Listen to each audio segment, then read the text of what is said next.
A man is crouched in a ground blind. Turkeys are gobbling. He just pulled the trigger. Two wildlife officers are already 50 yards away, watching the whole thing through binoculars, because they knew he was cheating before he even loaded his gun. When they walk up and find a pile of birdseed 52 feet from his blind, he doesn't panic. He just commits to the worst lie of the year. He says it must have fallen from the sky. Today we're diving into New Jersey's actual, real, official conservation police reports. And I'm telling you, poachers this season were operating on a level of confidence they absolutely did not earn. Let's get into it. If you're new here, every few weeks the states publish these wildlife enforcement reports. And buried inside government reports are some of the wildest true crime stories nobody's reading. I read them so you don't have to. Let's start with the guy who invented a fake police unit. Picture a public park. People are fishing, minding their business. And a man walks up wearing a vest, homemade presumably, that says Geese Patrol. Not a real title, not a real agency. He made it up. And he starts checking people's fishing licenses, confronting anglers, acting like law enforcement at a park over geese that he has zero authority to patrol. Someone finally calls it in. A local detective loops in the state's lieutenant, and officers roll up to find this man mid-inspection playing wildlife cop.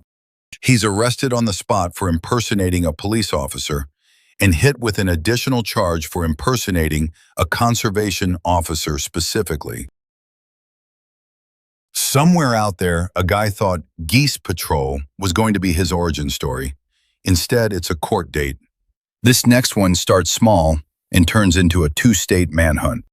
A homeowner in Gloucester County, New Jersey, watches a man shoot a turkey from inside his own vehicle, right in front of his house. Illegal in about 4 different ways at once. The homeowner confronts him, snaps photos of the man in his car, and the shooter drives off before police arrive. That should be the end of it. It's not. Local police run the plate and use license plate reading cameras to figure out the guy crossed state lines, back home to Philadelphia. So New Jersey calls Pennsylvania. The Pennsylvania Game Commission agrees to send officers to the suspect's house. Meanwhile, the New Jersey officer calls the suspect directly and leaves him a voicemail. And somehow, it works. The suspect calls back and agrees to meet at the Walt Whitman Bridge, the literal line between the two states. At the same time this meeting is happening, a second officer is collecting evidence back at the crime scene. And Pennsylvania officers are interviewing the suspect's own son at the house.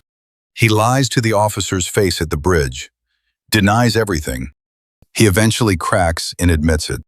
Final charges: unlawful possession of a turkey, hunting without a permit, having a loaded gun within 450 feet of a home, and, this is a real charge, stalking a turkey. All that for one bird. A trail camera catches 2 men turkey hunting after legal hours. The footage gets sent straight to the state. The next day, officers stake out the site. 3 vehicles, every single one with empty gun cases sitting in plain sight. They move in. 3 hunters are found in the woods. 3 more, who'd spotted the officers, are caught trying to sneak back to the vehicle. One man has no gun on him at all. He ditched it in the woods mid-chase to look innocent. Then, a shot rings out. Everyone denies it. Officers find 2 freshly killed mourning doves next to a bait pile, just a few feet away. The man standing closest folds almost immediately. Wrong hunting zone.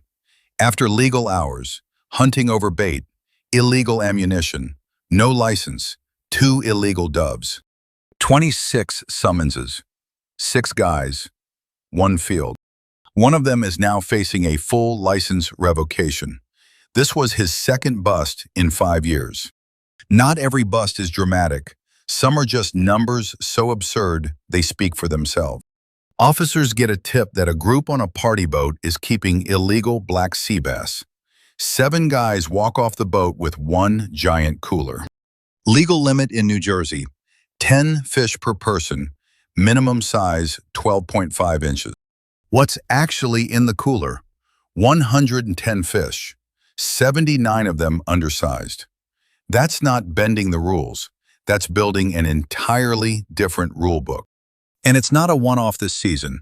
One group of shore anglers was caught with 29 tautog, 23 undersized, sliding fish into a cooler hidden in the rocks so other anglers around them wouldn't notice.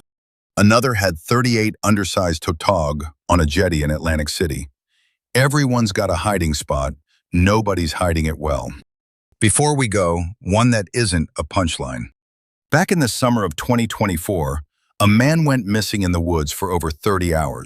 Officers searched through the night and eventually found him, unconscious, in diabetic shock. They loaded him into a utility vehicle, got him to a road, and had him airlifted to the hospital. Without them, he likely doesn't make it out of those woods alive. Those officers were formally honored with an award of heroism this year. Different job than writing tickets for birdseed, same officers, same badge.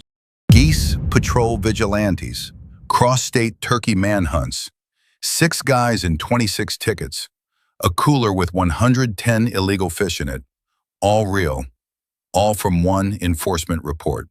If you want more of these, because trust me, every state publishes them and they are never boring, hit subscribe and let me know in the comments which bust was the most unhinged. My vote's the birdseed guy. Fell from the sky. Incredible. See you in the next one.